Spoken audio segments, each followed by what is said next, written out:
Olá, seja muito bem-vindo a mais um vídeo desse canal. Eu sou Valdir Camilo, eu sou cristão e também sou terapeuta especialista em saúde emocional. E me foi feita uma pergunta sobre uma parábola que Jesus fez em Mateus capítulo 24, em que cita o escravo fiel e prudente. Eu terei prazer em considerar aqui brevemente neste vídeo, tá bom? Então vamos lá, vou apresentar aqui para vocês um slide. Quem é o escravo fiel e prudente de Mateus, capítulo 24? Então, vamos examinar. Esta parábola está em Mateus, capítulo 24, versículos 45 a 51, que diz assim: Quem é realmente o escravo fiel e prudente, a quem o seu senhor encarregou dos seus domésticos para lhes dar o alimento no tempo apropriado? Feliz aquele escravo se o seu senhor, quando vier, o encontrar fazendo isso. Digo a verdade a vocês, ele o encarregará de todos os seus bens.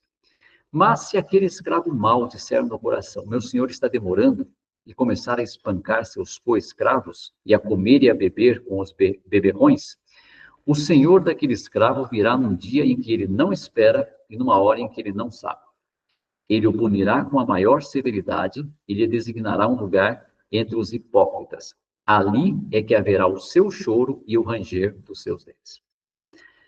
Bem, gramaticalmente, é impossível que essa parábola seja uma profecia. E a gramática é algo objetivo, algo que define coisas, né? Por que é impossível, Valdir Camilo? Veja, preste bem atenção no versículo 46. Feliz aquele escravo se o seu senhor, quando vier, o encontrar fazendo isso. Se é uma conjunção condicional, que mostra uma condição.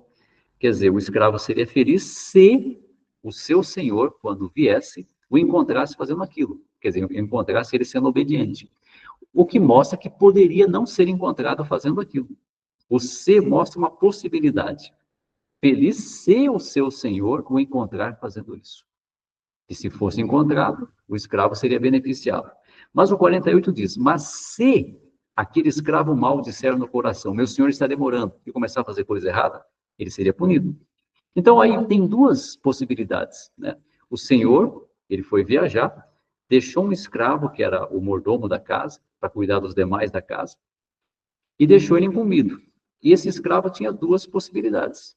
Ele podia ser encontrado obedecendo, e aí seria recompensado, ou poderia ser encontrado desobedecendo e seria punido. Então, profecia não é isso. A profecia não tem possibilidades, conforme até mostrando aqui para você.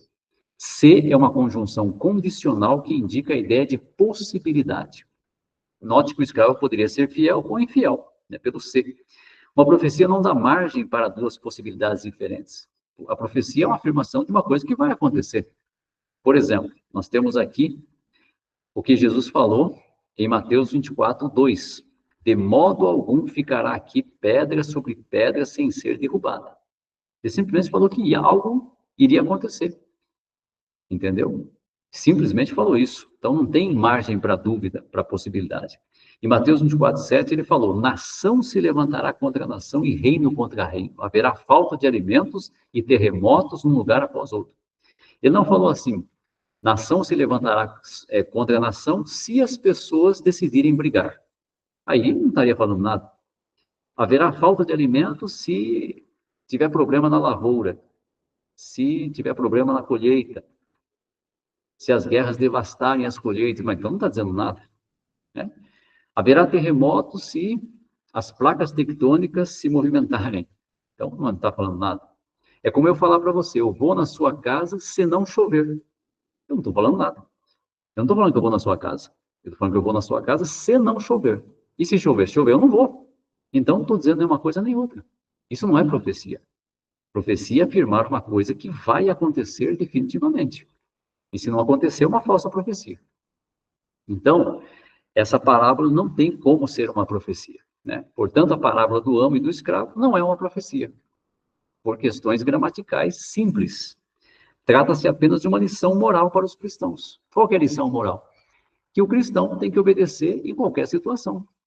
Em qualquer situação, ele tem que ser obediente. A lealdade não é só uma possibilidade de ser observado, A lealdade é quando ninguém está nos observando e nós continuamos leais. Essa é a demonstração de lealdade. Então, espero ter te ajudado, né? Mostrando de forma simples, direta, né? Usando a gramática, que é uma coisa incontestável, e mostrando que essa parábola não é uma profecia, é apenas uma lição moral para todos os cristãos, tá bom? Se fez sentido para você, compartilhe, né? Comente, ensine outras pessoas também o que a Bíblia diz. Espero ter te ajudado, né? Fique com Deus e até o nosso próximo vídeo.